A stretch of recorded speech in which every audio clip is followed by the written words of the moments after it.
अखिलाण्डकोटि ब्रह्माण्ड नायकस्य श्री सच्चिदानन्द स्वरूपस्य सूर्यवंशपावनस्य श्रीमदिक्ष्वाकुकुलवंशोद्भवस्य श्री रघुमहाराजवर्मणः प्रपौत्राय अजमहाराजवर्मणः पौत्राय दशरथमहाराजवर्मणः पुत्राय चक्रवर्ति सार्वभौमाय श्री महाविष्णु अवतारभूताय भरतखण्ड आत्मस्वरूपाय श्री पट्टाभिरामचन्द्र स्वामिने नमः।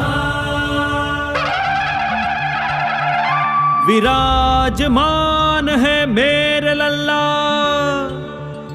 विराजमान है राम लल्ला।